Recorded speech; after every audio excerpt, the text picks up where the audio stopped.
And despite building pressure from world leaders, Libyan strongman Muammar Gaddafi is still refusing to step down. In an interview with ABC News earlier today, the leader laughed at the idea and insisted, quote, "My people love me. They would die for me." Well, President Obama stated on Saturday that Gaddafi, quote, "needs to do what is right for his country by leaving now." And today the White House had this to say. When he can laugh in talking to American and international journalists while he is slaughtering his own people, it only underscores how unfit he is to lead and how disconnected he is from reality. And earlier today, British Prime Minister David Cameron echoed America's call for Gaddafi to step down, and the EU joined in imposing sanctions on the embattled regime. So how much longer can Gaddafi hold on? And if he does give in, well, what will be next for Libya? Joining me now from Phoenix, he's the president of the American Islamic Forum for Democracy, Zuhdi Jasser, and the deputy editorial page editor, foreign affairs columnist for the Wall Street Journal, Bret Stephens, is with us. First of all, the idea that his people love him, they would die for him. And denies that there's any opposition arising in his country. Is he that delusional? Well, the Sudanese and the militiamen from Sudan and Chad, whom he employs, do love him because he pays them well, and there are some bitter enders. That was true of Saddam Hussein as well. The rest of the country speaks for itself, and it's total opposition. Right, does he survive this? Is there, look, he's paying people to fight for him. He's paying mercenaries. He's paying people to get off the streets. He has the money to do it.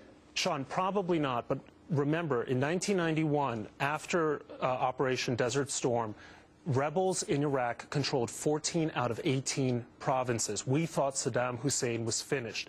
But because we allowed his planes and his helicopter gunships to fly, he was able to put down that insurrection. So that should be in our minds right now. Well, but look, the problem is Obama doesn't have the courage to take that stand. As a matter of fact, he was the last to speak out. Even the Washington Post acknowledged that. He has been almost reluctant to even mention Gaddafi's name. And to impose what you're saying, a no-fly zone, for example, he doesn't have the courage. This has been the day late and dollar short presidency. Right. And Libyans are going to remember this, by the way. Sure. Eventually, once they get rid of Gaddafi, they'll remember who came to their aid and who stood by the sidelines. And the Obama administration, time and again, is standing by the sidelines on the side of dictators, in this case, a vicious anti-American dictator. Mr. Jasser, your reaction?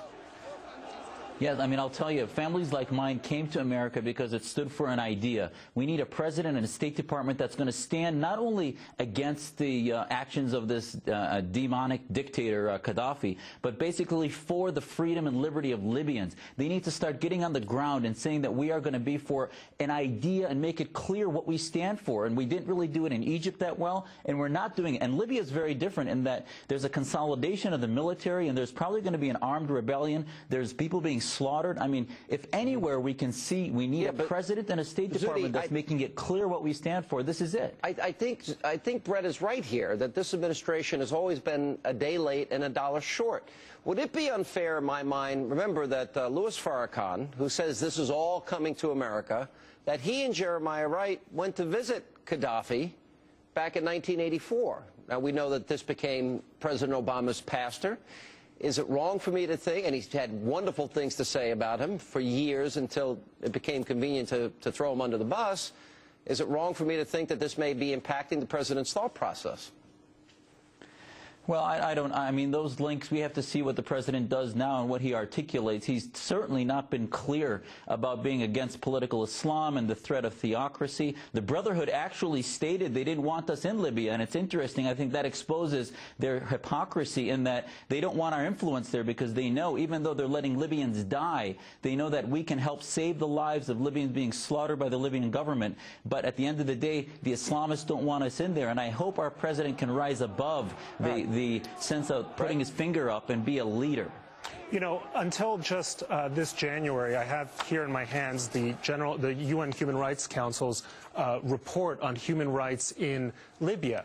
And here they've got various grades, and they basically get like a B+ grade. The United States of America supported the Libyan Republic's increased engagement with the international community, and then it went on to express its concerns. This is the same rights commission that had, you know, Saddam Hussein on it over the years. Iran was in it.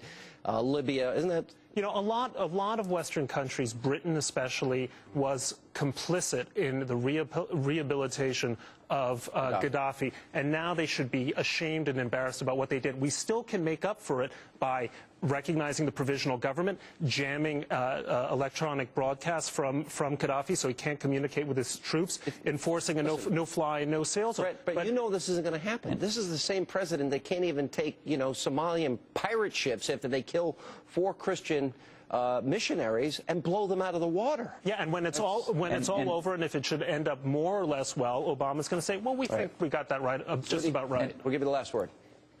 Yeah, and as Brett said, they're going to remember, Sean, who helped them and who didn't and how long it took us. Today, Bosnians know and they love America because we saved them from genocide. And I think similarly, if we can help Libyans, it will reshape the Middle East to a freedom agenda that the Bush administration talked about. If we don't, it may lead us towards a very insecure Middle East. I got to tell you, between Africa and the Middle East, it's not good.